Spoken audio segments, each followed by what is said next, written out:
Praise lord. మన రక్షకుడును ప్రభువైన యేసుక్రీస్తు వారి పరిశుద్ధ నామంలో వాక్యం ఇచ్చిన ప్రతి ఒక్కరికి వందనాలు. అందరూ బాగున్నారా? మీరందరూ క్షేమంగా ఆరోగ్యంతో ఆత్మీయంగా మీరందరూ బలపడుచున్నారని నమ్ముచున్నాను.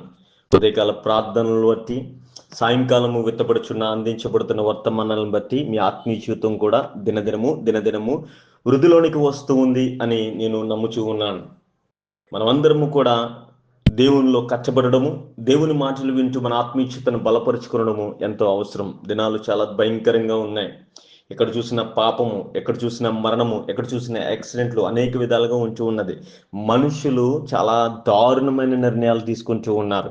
రాజ్యాధినేతలు కూడా అనవసరంగా మరొకరి మీదకి దాడులు చేయడం మనం చూస్తూ ఉంటాం. ఈ టైంలో మనము మన ఆత్మీయ జీవితాన్ని కాపాడుకోవడం ఎంతైనా అవసరం. నేను చూస్తూ ఉంటున్నాను, ఈ మధ్యన అనేక మంది మనుషుల మెప్పు కొరకు పరుగులు పెడుతూ ఉన్నారు. అనేకులు మనుషుల దగ్గర నుంచి పేరు సంపాదించుకోవడానికి, మనుషులను ఆనందపరచాలని తమ ఆత్మీయ జీవితాలని పనంగా పెట్టేస్తూ ఉన్నారు. వారు ఎల్లప్పుడూ మనుషులను చూస్తూ మనుషులు ఎదుట ఎలా ఉండాలో అలా ఉండడానికి ప్రయత్నిస్తూ ఆత్మీయ జీవితంలో పతనమైపోతూ ఉన్నారు. అందుకని ఈ దినాన్ని నేను మీతో మాట్లాడాలనుకున్న అంశం ఏంటంటే, మనము దేవుని ఎదుట ఎలా ఉండాలి, మనము దేవుని ఎదుట ఎలా ఉండాలి అనే అంశాన్ని నేను మీతో ధ్యానిస్తూ ఉన్నాను. దాని కొరకు మత్తయి సువార్త 10వ అధ్యాయాన్ని నేను చూస్ చేసుకున్నాను. 10వ అధ్యాయంలో 24వ వచనం నుంచి సుమారు 33 వచనాల వరకు కూడా మనము ధ్యానిస్తాం. అన్ని వచనాలు చదవడము కొంచెం ఇబ్బందికరంగా ఉంటుంది కనుక నేను అంశాన్ని బోధిస్తూ ఉన్నప్పుడు ఒక్కొక్క వచనాన్ని చదివి మీ అందరికీ వినిపిస్తూ ఉంటాను. జాగ్రత్తగా వాక్యాన్ని ఆలకించండి. దేవుని చిత్తమైతే ఇది అనేక మందికి పంపించండి. మనము దేవుని ఎదుట ఎలా ఉండాలి అంటే, మనము మనలాగానే ఉండాలి. మత్తయి సువార్త 10వ అధ్యాయం 24వ వచనాన్ని చదువుకుంటే, శిష్యుడు బోధకుని కంటే అధికుడు కాడు, దాసుడు యజమానుని కంటే అధికుడు కాడు. శిష్యుడు తన బోధకుని వలెను, దాసుడు తన యజమాను వలెను ఉండిన చాలును. ఇక్కడ ఈ మాటను జాగ్రత్తగా గమనించుకుంటే, బోధకుడు బోధకులా ఉంటే సరిపోతుంది, శిష్యుడు ఉన్నాడు, శిష్యుడు శిష్యుల్లా ఉంటే సరిపోతుంది, యజమానుడు ఉన్నాడు, యజమానుడి వలె ఉంటే సరిపోతుంది, తన యొక్క దాసుడు దాసునిలా ఉంటే సరిపోతుంది. ఒకరిలాగా ఒకరు ఉండడము అసాధ్యము, ఒకరిలాగా ఒకరు ఉండడానికి ప్రయత్నించి కూడా నిష్ప్రయోజనము అనే సత్యాన్ని యేసుక్రీస్తు ప్రభుల వారు ఇక్కడ తెలియజేస్తూ ఉన్నారు. ఈ మాటను బట్టి మనం జ్ఞాపకం ఉంచుకోవలసినది ఏంటంటే, దేవుడు మనల్ని చూసినప్పుడు, దేవుని ఎదుట మనం నిలిచినప్పుడు దేవుడు మనల్ని మనలాగానే చూస్తాడు. దేవుడు మనల్ని మనలాగానే ఉండాలని ఆశ కలిగి ఉంటాడు. అంటే నీవు దేవుని ఎదుట నిలిచినప్పుడు నీలాగానే ఉండాలని అనుకుంటాడు. ఈ లోకంలో చూస్తూ ఉంటే ఒక ట్రెండ్ ఉన్నది. ఏదైతే బాగా ట్రెండింగ్గా ఉంటుందో దానిలాగా అలంకరిస్తూ ఉంటారు. ఉదాహరణకి ఇన్స్టాగ్రామ్లో రీల్స్ చూస్తూ ఉంటారు మీరు. ఇన్స్టాగ్రామ్ రీల్స్లో ఆల్రెడీ ఒకరు చేసిన సాంగ్ని వీళ్ళ వెర్షన్లో చూపిస్తూ ఉంటారు. ఆల్రెడీ ఒక యాక్ట్ చేసిన ఒక యాక్ట్ని వీళ్ళు యాక్ట్ చేసి చూపిస్తూ ఉంటారు. అంటే ఆల్రెడీ ఒకలాగా ఉన్న దానికి లాగా ఉండడానికి, దాన్ని మ్యాచ్ చేయడానికి వారు ట్రై చేస్తూ ఉంటారు. అంటే నూతనంగా వారికి లాగా ఉండడానికి వారు ప్రయత్నించరు. ఇక్కడ అనేక మందిని నేను కోట్ చేయవచ్చు, కానీ అవన్నీ మీకు తెలుసు కనుక నేను వాటన్నిటి జోలికి వెళ్ళట్లేదు. కానీ ఒకరిలాగా ఒకరు ఉండడానికి ప్రయత్నించడం చాలా అనవసరమైన ప్రక్రియ.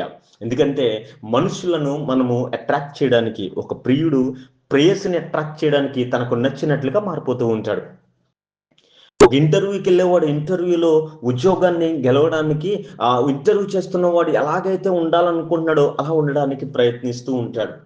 అనేక సార్లు కోరుకున్న దాన్ని పొందుకొనడానికి మనుషులు ఎదుట మనిషి అవతల వ్యక్తికి నచ్చేలాగా ఉండడానికి, అతనిలాగా ఉండడానికి ప్రయత్నిస్తూ ఉంటాడు. అయితే మన దేవుడు నిజమైన దేవుడు. ఆయన హృదయాన్ని చూసేవాడు, పై రూపాన్ని చూసే దేవుడు కాదు కనుక ఆయన ఎదుట నిలిచినప్పుడు నువ్వు నీలాగానే ఉండాలి. నువ్వెంతటి భక్తిపరుడు ఆయనకి తెలుసు, నువ్వెంత ఆత్మీయమైన జీవితం కలిగిన దానవో ఆయనకు తెలుసు, నువ్వెంతసేపు బైబిల్ చదువుతావు, ఎంతసేపు ప్రార్థన చేస్తావు అన్నీ ఎరిగిన వాడు గనుక దేవుని ఎదుటికి వెళ్ళినప్పుడు నీవు మోసపోకు. దేవుడు విక్రింపబడు. నువ్వు ఎలా ఉన్నావో అలాగే ప్రజెంట్ చేసుకోగలిగితే దేవుడు నిన్ను ఆశీర్వదిస్తాడు. నువ్వు యజమానుడు వలె ఉండు. నీవు నువ్వు దాసుడు వలె ఉండు. నువ్వు శిష్యుడు వలె ఉండు. అన్నిటికీ బోధకుడు అంటే గొప్పవాడువు కాదు. ఇక్కడ జ్ఞాపకం పెట్టుకోవాల్సిన అమూల్యమైన విషయం ఏంటంటే, దేవుడు నిన్ను నీలాగానే కోరుకుంటూ ఉన్నాడు. దావీదుని దావీదు వలెనే, ఆయన కోరుకున్నాడు. యేసేపుని యేసేపు వలనే ఆయన కోరుకున్నాడు. పౌలుని పౌలు వలన, శీలను వలన మాత్రమే ఆయన కోరుకున్నాడు. కానీ ఒకరిలాగా ఇంకొకరు ఉండాలని కోరుకోలేదు. మనము మనలాగానే ఉంటూ క్రీస్తును వెంబడించాలని ఆయన కోరుతూ ఉన్నాడు. గనక నీవు నీలాగానే ఉండడానికి ప్రయత్నించు. మరొకరిలాగా నీ సేవకుని వలె కానీ, నీ యొక్క ఫేవరెట్ హీరో వలె కానీ, నీ మాస్టర్ వలె కానీ ఎవరి వలె ఉండడానికి నువ్వు అనుకరించడానికి ప్రయత్నించుకో. క్రీస్తును పోలి నీ వలె నీవు ఉండు. ఇది మొదటిది. దేవుని ఎదుట నీలాగే నువ్వు ఉండాలి. రెండవది, నీవు దేవుని ఎదుట భయంతో ఉండాలి. మత్తయి సువార్త 10:8 మనం చూస్తే, మరియు ఆత్మను చంపనేరక దేహమునే చంపు వారికి భయపడకుడి గాని ఆత్మను దేహమును కూడా నరకములో నశింప చేయగలవానికి మిక్కిలి భయపడుడి. అనేక సార్లు ఈ లోకంలో మనము మరొకరిలాగా ఉండడానికి ప్రయత్నించడానికి కారణం ఏంటంటే, మనము అలా ఉండకపోతే ఏమైపోతామో అని భయం. మనం వారిని మెచ్చుకోకపోతే ఏమైపోతామో అని భయం. మనం వారికి సపోర్ట్ చేయకపోతే ఏమైపోతామో, ఏం జరిగిపోతుందో, వాళ్ళు ఏం చేసేస్తారో మమ్మల్ని అనే భయంతో ఎక్కువ సార్లు మనము భయపడుతూ ఉంటాం. ప్రభుత్వాలు చూసి భయపడుతూ ఉంటాం, చుట్టూ ఉన్న ప్రజలను చూసి భయపడుతూ ఉంటాం. అనేక సార్లు ఆ భయంతో మన ఆత్మీయ జీవితాన్ని చంపేసుకుంటూ ఉంటాం. ఏమైపోతుందో అనే భయంతో ప్రార్థనా జీవితాన్ని తగ్గించేసుకుంటాం. వాడు ఏమనుకుంటాడో అని కొన్నిసార్లు పాటలు పాడడం తగ్గించేస్తాం. అయ్యి బాబా ఆయన ఏమనుకుంటాడో అని ప్రార్థనకి వెళ్ళడం కూడా తప్పించేసుకుంటాం. చాలా మంది సంఘానికి బైబిల్ తీసుకురాకుండా వస్తారు. నేను అడుగుతూ ఉంటానే, ఈరోజు బైబిల్ తీసుకురాలేదంటే, అంటే అనయ్య నేను ఆ వీధిలోంచి రావాలి కదా, మళ్ళీ వాళ్ళు ఏమన్నా అంటారేమోనని అంటూ ఉంటారు. కొన్నిసార్లు ప్రార్థనకు రాలేదేమో అంటే, ఆయన మందు తాగిస్తున్నారన్న, మరి ఆయన ఏమన్నా అంటారేమోనని అని భయపడిపోతూ ఉంటారు. ఈ భయపడిపోయి దేవునికి దూరం అయిపోతూ ఉంటారు. భయపడ్డం కుటుంబ సభ్యులకి, సమాజానికి మంచిదే ఒకంత, కానీ దేవునికే దూరం అయ్యేంతగా నీ భయం ఉండకూడదు. నీ భయము దేవుని ఎదుట ఉండాలి. దేవుని ఎదుట నువ్వు భయంతో ఉండాలి. ఎందుకనంటే ఒకవేళ ఈ మనుష్యులు మన పైన మనము కలిగి ఉన్న ఈ యొక్క దేహాన్ని చంపేస్తారేమో, కానీ ఆత్మను దేహమును కూడా నరకములో నశింప చేయడానికి మిక్కిలి భయపడాలి. మనుషులకు భయపడడం మంచిదే కొంతవరకు, కానీ మనుషులు పైన ఉన్న ఈ శరీరం మాత్రమే వాళ్ళు చంపగలరు. కానీ ఆయన ఈ శరీరంతో పాటు మన ఆత్మను కూడా నరకంలో పడవేసి నశింప చేస్తాడు. గనక ఆయనకు మిక్కిలి భయపడాలి. దేవుని ఎదుట ఉన్నప్పుడు భయంతో ఉండాలి. చాలా మందికి భయం ఉండదండి. చాలా మందికి భయం ఉండదు. ఒక్కొక్కసారి వాక్యం అంటే వాళ్ళకి పెద్ద ఆట వస్తువులా కనపడుతుంది అని చెప్పేసి వెళ్ళిపోతూ ఉంటారు. దేవుని పాట వినపడితే చాలా చులకనగా చూస్తారు. భయం ఉండదు వాళ్ళకి.